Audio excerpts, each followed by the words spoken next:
So இப்போ அதிகம் வளர்ந்து வரக்கூடிய மருத்துவ முறைகளில் ஒரு முக்கியமான மருத்துவ முறை தாங்க இந்த ஹோமியோபதி என்பது. ரொம்ப நல்ல மருத்துவ முறை. அலோபதியை விட இது ஆல்டர்னேட்டிவ் சிஸ்டம் ஆஃப் மெடிசின்ஸ் எப்போவுமே பெஸ்ட்டானது தான். அதில் எந்த மாற்று கருத்தும் இல்லை. மார்க்கத்தில் ஜாயிஸ் எடுத்துக்கொள்ளலாம். இந்த ஹோமியோபதி சாமுவேல் ஹென்மன் என்பவர் 18ஆம் நூற்றாண்டில் தொடங்கினார் என்று சொல்லப்படுது. அதனுடைய முக்கிய கூட்பாடுக்கு வந்து லைக் க்யூர்ஸ் லைக், அப்புறம் வந்து மற்றும் டைல்யூஷன், பொட்டன்ஷியலைசேஷன் என்றெல்லாம் வரும்.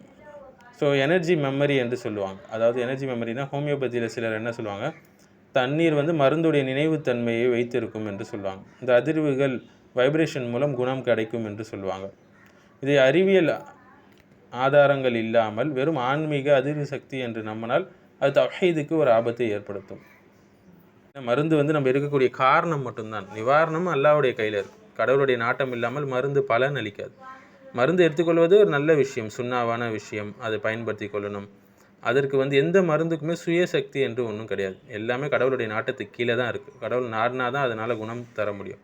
சுயசக்தி இருக்குது என்று நம்பினா அது வந்து அந்த இடத்துல பிரச்சனையாகாது, தவ்ஹீதுக்கு அக்கீதாவுக்கு முரணாக ஆகுது.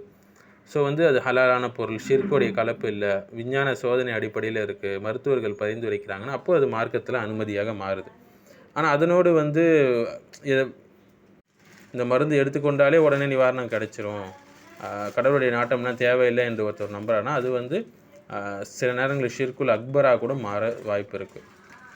எந்த மருத்துவ முறையாக இருந்தாலும் சரி, அதில் தாயத்தோ இல்லை ஜோசியம் கலந்தாவோ இல்லை கிரக சக்திகள் மூலம் சிகிச்சை என்று சொன்னாவோ, சக்ரா பேலன்சிங் என்று சொன்னாவோ, மந்திர ஜபங்கள், காஸ்மிக் வைப்ரேஷன், ஆரா கிளின்சிங்கு, இது போன்ற பிராணிக் ஹீலிங்கு, குந்தாலினி தெரப்பி, இது போன்ற எது வந்தாலுமே சரி, ஹாரோஸ்கோப் மெடிசன் ஆகட்டும், இது போன்ற விஷயங்கள், இதில் நிறைய ஷிர்க்குகள் கலப்பறதுக்கான வாய்ப்பு தான் அதிகம்.